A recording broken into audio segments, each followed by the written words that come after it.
অপেক্ষার পরে অবশেষে তার কোল আলোকিত করে কন্যা সন্তানের জন্ম হয়। সদ্য জন্ম নেওয়া কন্যাকে নিয়ে টোনাটুনির যেন আনন্দের শেষ ছিল না। টনি, আমাদের তো ধন সম্পদের কোনো অভাব নেই, শুধু সন্তানের অভাব ছিল। আজ ওপরওয়ালা সেই ইচ্ছেও আমাদের পূরণ করে দিল। হ্যাঁ গো টোনা, ওপরওয়ালাকে অসংখ্য ধন্যবাদ আমাদের কোল আলোকিত করে কন্যা সন্তান দান করার জন্য। আমাদের মেয়েকে আমরা এত ভালোবাসবো, ওপরওয়ালা আমাদের উপর খুশি হয়ে যাবে। টনি, তুমি ঠিক বলেছো। মেয়ের বাবা হয়েছি বলে কথা, বনবাসীকে তো মিষ্টি মুখ করাতে হবে। যাও টোনা, বনবাসীকে তুমি মিষ্টি মুখ করিয়ে এসো। আর হ্যাঁ, আসার সময় আমার মেয়ের জন্য সোনার চেন নিয়ে আসবে কিন্তু। একমাত্র মেয়ে আমাদের, সোনার চেন না পরালে কি আর হয়? টোনাটুনি এতটাই খুশি ছিল যে তারা তাদের মেয়ের জন্য অনেক পরিকল্পনা করতে থাকে। এভাবেই তারা তাদের মেয়েকে নিয়ে অনেক সুখে দিন কাটাচ্ছিল। সুখবর, সুখবর, সুখবর, আমাদের বনে আসছে বিশাল এক হাতি। হাতিকে দেখতে দূর দূরান্তের পাখিরা আসবে, সাথে আমাদের বনের সবার আমন্ত্রণ রইল। সুখবর, সুখবর, সুখবর। তোতা ঢেড়া পিটিয়ে হাতি আসার খবর দিতে থাকে, আর এটা শুনে বনের সবাই খুশি হয়ে যায়। কি, আমাদের বনে হাতি আসবে? যা, এক্ষুনি বাড়িতে গিয়ে সুখীকে খবর দেই। তারপর সুখীকে নিয়ে আমি হাতি দেখতে যাব। ঘোড়াও হবে, হাতিও দেখা হবে। হা হা হা হা হা। কবুতর এ কথা বলে ছুটে বাড়িতে চলে যায় আর সুখীকে সব কথা খুলে বলে। তারপর সুখী আর কবুতর তৈরি হয়ে কিছুক্ষণের মধ্যেই হাতি দেখতে যেতে ধরে, আর তখনই তাদের সাথে টোনার দেখা হয়ে যায়। আরে কবুতর দাদা, তোমরা দুজন সেজে গুজে কোথায় যাচ্ছ? বনে তো এখন কোনো মেলাও হচ্ছে না। টোনা, তুই জানিস না আমাদের বনে বড় হাতি আসছে? দূর দূরান্ত থেকে অনেক পাখিরা দেখতে আসবে। মেলার থেকে কম কিছু হবে না, বুঝেছিস? তাই তো সুখীকে নিয়ে যাচ্ছি। হাতি দেখা হবে, আমাদের ঘোড়াও হবে। হা হা হা হা হা। চলো সুখী, চলো। কবুতর এসব বলে সেখান থেকে চলে যায়, আর এসব শুনে টোনাও টুনিকে গিয়ে সব কথা খুলে বলে। টনি, তুমিও তৈরি হয়ে নাও। আমাদের ছোট্ট মেয়েকে নিয়ে আমরা একটু ঘুরতে যাব আর হাতি দেখে আসবো। এরপর টোনাটুনি তাদের মেয়েকে নিয়ে হাতি দেখতে চলে যায়, আর সেখানে হাতি দেখতে অনেক পাখি আসে। আর হঠাৎ শুরু হয় দমকা হাওয়া। দমকা হাওয়ায় সবকিছু লন্ডভন্ড হতে থাকে। সর্বনাশ, এক্ষুনি হাতিটাকে নিয়ে এখান থেকে চলে যেতে হবে। এরপর তো তা হাতিটাকে নিয়ে অনেক কষ্টে সেখান থেকে চলে যায়। অন্যদিকে অনেক বাতাসে টুনির হাত থেকে তার মেয়ে সহ ঝুড়িটা পড়ে যায়। হে কি টোনা, আমার মেয়ে কোথায়? আমি আমার মেয়েকে দেখতে পাচ্ছি না কেন?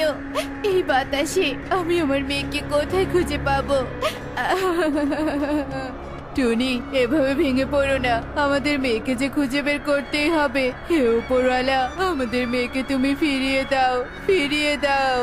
কিছুক্ষণের মধ্যেই দমকা হাওয়ার বেগ কমে যায়, আর টোনারা ঝুড়িতে একটা ছানা দেখতে পায়। বাতাসে কোনো কিছু বিবেচনা না করে টোনারা সেই ছানা সহ ঝুড়িটাকে নিয়ে বাড়িতে যায়। আর যখনই তারা ঝুড়ি থেকে ছানা নিতে ধরে, তখনই যেন তাদের মাথায় আকাশ ভেঙে পড়ে। এ কি? এটা কার ছানা? টোনা, এটা তো আমার মেয়ে নয়। আমার মেয়ে কোথায়? টোনা, আমার মেয়ে কোথায়? সর্বনাশ টুনি, আমরা অন্যের ছানাকে নিয়ে এসেছি। বাতাস থামলেই এই ছানাকে দিয়ে আমাদের মেয়েকে নিয়ে আসতে হবে। তুমি শান্ত হও টুনি, শান্ত হও। টোনাটুনি অনেক অস্থির হয়ে পড়ে। বাতাস থামতেই তারা কুড়িয়ে পাওয়া ছানাকে নিয়ে সেই জায়গায় ছুটে যায়, আর সেখানে গিয়ে তারা একটা কাকপক্ষীকেও খুঁজে পায় না। টোনা, আমার মেয়ে, আমার মেয়েকে আমি হারিয়ে ফেলেছি টোনা। এখন আমার কি হবে? টুনি, কান্না করে কোনো লাভ নেই। আমরা যে আর কখনো আমাদের মেয়েকে ফিরে পাবো না। এই ছানাকে নিজের সন্তানের মতো বড় করতে হবে। টোনাটুনি এভাবেই কান্না করতে থাকে। তারপর সেই ছানাকে নিয়ে টোনাটুনি বাড়িতে ফিরে যায়। অন্যদিকে গরিব রাজমুন্নিও নিজের সন্তান মনে করে টোনাটুনির মেয়েকে নিজের বাড়িতে নিয়ে আসে। ওগো, আমার মেয়ে! না জানি আমার মেয়ে কেমন আছে, কোথায় আছে? মুন্নি কেঁদো না গো, আমাদের যে ভাগ্যটাই খারাপ, এই সন্তানকে আঁকড়ে ধরে আমাদের বাঁচতে হবে। টোনাটুনি আর মুন্নি রাজুর অজান্তেই তাদের সন্তান বাতাসে বদলে গেছে। তারা তাদের ভাগ্যকে মেনে নিয়ে কুড়িয়ে পাওয়া সন্তানকে বড় করতে থাকে। দেখতে দেখতে কেটে যায় অনেকটা বছর। এদিকে টোনা রাজুর মেয়েরাও বড় হয়ে যায়। মা টুনটুন, কোথায় গেলি? তাড়াতাড়ি খেতে আয় মা। কে রে, আসছিস না কেন টুনটুন? উফ মা, এই তো আসছে। আমি তো একটু কাজ করছিলাম, বাইরে সবকিছু এলোমেলো করে রেখেছো, তাই তো এগুলো গোছাচ্ছিলাম মা। ওরে পাকনা মেয়ে, তোকে এসব কে করতে বলেছে শুনি? কেন মা, কেউ বলতে হবে কেন? তুমি এভাবে সারাদিন কত পরিশ্রম করছো, তাই তো আমি তোমার কাছে সাহায্য করছি। মারে, তোকে আমাকে কাজে সাহায্য করতে হবে না। আমি চাই না তুই আমার মতো এভাবে কাজ কর। তোকে যে অনেক বড় হতে হবে রে মা, পড়াশোনা করে তোকে নিজের পায়ে দাঁড়াতে হবে। মা, তুমি কষ্ট পেও না তো, দেখে নিও আমি পড়াশোনা করে তোমাদের স্বপ্ন পূরণ করব, কিন্তু আমি তোমার কাজও করে দিব। একা একা কাজ করতে তোমার অনেক কষ্ট হয় মা, তোমার কষ্ট যে আমার একদম সহ্য হয় না। ওরে পাগলি মেয়ে আমার, তুই তো দেখছি অনেক বড় হয়ে গিয়েছিস, পাকনা পাকনা কথাও বলিস। আয় আয়, আর কথা নয়, এখন তুই খেয়ে নিবি। এরপর মুন্নি তার নিজের হাতে টুনটুনকে খাইয়ে দেয়। মুন্নি আর রাজুর সংসারে অনেক অভাব, কিন্তু এত অভাবের মধ্যেও তারা তাদের কুড়িয়ে পাওয়া সন্তানের প্রতি ভালোবাসার বিন্দু মাত্র কমতি রাখেনি। অন্যদিকে টুনি তাদের কুড়িয়ে পাওয়া মেয়েকে এতটাই ভালোবাসা দিয়েছে যে অতি ভালোবাসায় টুনির কুড়িয়ে পাওয়া মেয়ে বিগড়ে গেছে। একি মা, তুমি এখনো কাজ করছো? তুমি কি ভুলে গেছো আমার স্কুল আছে? তাড়াতাড়ি আমার টিফিন বক্স রেডি করে দাও, আমি স্কুলে যাব। মারি, আমি কাজে ব্যস্ত আছি, তোর বাবা অফিসে যাবে, তুই একটু কষ্ট করে টিফিন বক্সটা ভরিয়ে স্কুলে যা না মা। কে? আমি টিফিন বক্স ভরবো? তুমি এটা ভাবলে কি করে? হ্যাঁ, আমি পারবো না মা, তুমি নিজেই রেডি করে দাও। টুকির এমন কথা শুনে টুনির মুখটা মলিন হয়ে যায়। এরপর টুনি বাধ্য হয়ে টুকির টিফিন বক্স রেডি করে দেয়। টুকি ছিল ভীষণ অহংকারী, সে নিজেকে অনেক বড় মনে করত। টুকি স্কুলে গিয়ে কারো সাথেই মিশতো না। একে টুনটুন, তুই আমার জায়গায় বসেছিস কেন? উঠেছে বলছে ফার্স্ট বেঞ্চে শুধু আমি বসবো। কিন্তু চোখে তুই আগে তো আমি এসেছি, আমি ফার্স্টে বসবো। আর পেছন থেকে স্যারের কথা একদম শোনা যায় না, আমি পেছনে বসতে পারবো না রে চোখে। কি? যত বড় মুখ নয় তত বড় কথা। উঠেছে বলছে ওঠ ওঠ তুই। টুকি অনেক জোর জবরদস্তি করে টুনটুনকে ফার্স্ট ব্রেঞ্চ থেকে তুলে দেয়, আর টুনটুন টুকিকে কিছু না বলে কাঁদতে কাঁদতে বাড়িতে চলে যায়।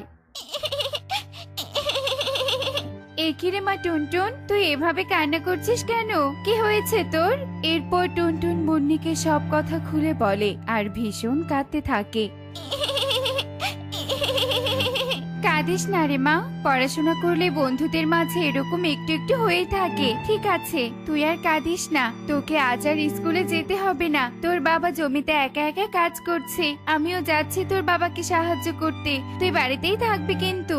মুন্নি কথা বলে রাজু টোনার কাছে চলে যায় আর টোনাকে সাহায্য করতে থাকে। এভাবেই কিছুক্ষণ কেটে যায় আর তারপর হঠাৎ আকাশ ছেয়ে বৃষ্টি হতে থাকে। সর্বনাশ, মা বাবা তো বৃষ্টিতে ভিজে কাজ করছে। বৃষ্টিতে ভিজে কাজ করলে তো মা বাবা অসুস্থ হয়ে পড়বে, কিন্তু বাড়িতে তো একটাও ছাতা নেই। আমি এবার কি করি? টুনটুন ভাবতে ভাবতে হঠাৎ তরমুজ দেখতে পায় আর তরমুজ দেখে তার মাথায় বুদ্ধি চলে আসে। আইডিয়া, আমি বরং এই তরমুজ দিয়ে বাবা মায়ের জন্য দুটো ছাতা বানিয়ে নেই, আর বাবা মা তাহলে তরমুজের ছাতা মাথায় দিয়ে কাজ করতে পারবে। যেই বলা সেই কাজ। টুনটুন তরমুজ দিয়ে দুটো ছাতা বানিয়ে যেতে ধরে আর তখনই টুনটুন দেখতে পায় টোনাটুনি আর টুকি গাছের নিচে গুটোসুটি হয়ে দাঁড়িয়ে আছে। সর্বনাশ, টুকিরাও তো বৃষ্টিতে ভিজছে, এক্ষুনি ওকে সাহায্য করতে হবে। এই বলে টুনটুন ছুটে চলে যায় টুকিদের কাছে। টুকি, তোরা তো বৃষ্টিতে ভিজছিস, এই নে তরমুজের ছাতা, এই ছাতা মাথায় দিলে তুই একটু ভিজবি না। চুপ কর টুনটুন, কি ভেবেছিস তোর ওই সস্তা পচা ছাতা আমি নিব? তোর ওই ছাতা নেওয়ার থেকে বৃষ্টিতে ভেজা অনেক ভালো। টুকি, এটা তোমার কেমন ব্যবহার? তোমার বন্ধু তোমাকে সাহায্য করতে এসেছে আর তুমি তাকে অপমান করছো। ছি ছি ছি ছি, এই শিক্ষা দিয়েছি তোমাকে আমি। টোনা যখন টুকিকে বকা দিচ্ছিল তখনই টুনির চোখ যায় টুনটুনের পাখার কালো দাগের ওপর। এ কি টুনটুন, তোমার হাতে এটা কিসের দাগ? আন্টি, এটা তো আমার জন্ম দাগ। মা বলেছে জন্ম থেকে এই দাগ আমার পাখায় ছিল। টোনা, আমি আমার মেয়েকে খুঁজে পেয়েছি। মা, টুনটুন কোথায় তোর মা? এক্ষুনি তোর মায়ের কাছে আমাকে নিয়ে চল। এরপর বৃষ্টির মধ্যেই তরমুজের ছাতা মাথায় দিয়ে টুনটুন টুনিদের তার মায়ের কাছে নিয়ে যায়। আর টুনি কাঁদতে কাঁদতে মুন্নিকে সব ঘটনা খুলে বলে। দিদি, বলো না, টুনটুন কি তোমার নিজের মেয়ে? না টুনি দিদি, হাতি দেখতে গিয়ে যে আমি আমার মেয়েকে হারিয়ে ফেলি আর টুনটুনকে নিজের মেয়ে ভেবে নিয়ে আসি। দিদি, তোমার সেই মেয়ে আর কেউ নয়। এই যে টুকি, টুকি তোমার মেয়ে আর টুনটুন আমার মেয়ে। টুনি আর মুন্নির এসব কথা শুনে টুকি আর টুনটুনের সবটা বুঝতে আর বাকি থাকে না। টুনটুন, আমার বাবা মা তাহলে তোর বাবা মা। আর যদি তোর জায়গায় আমি থাকতাম তাহলে আমিও গরিব থাকতাম। তুই আমাকে ক্ষমা করে দে টুনটুন, আমি তোকে গরিব বলে অনেক কষ্ট দিয়েছি। একটা বাতাস আমাদের জীবনটাকে পুরো পরিবর্তন করে দিয়েছে। কিন্তু বাবা মা, আমি যে তোমাদের ছেড়ে থাকতে পারবো না। আমি বড়লোকি জীবন চাই না। মা টুনটুন, আমরা কেউই যে তোদের ছাড়া থাকতে পারবো না। আর আমার তো টাকা পয়সার অভাব নেই। মুন্নি দিদি, তোমাদের কোনো সমস্যা থাকলে টুনটুনকে নিয়ে তুমি আমাদের বাড়িতেই থেকো, তাহলে আমরা দুই মেয়েকেই ভালোবাসতে পারবো। টোনার এমন প্রস্তাবে মুন্নি রাজি হয়ে যায়। আজ থেকে আমাদের ছোট বাবা ছোট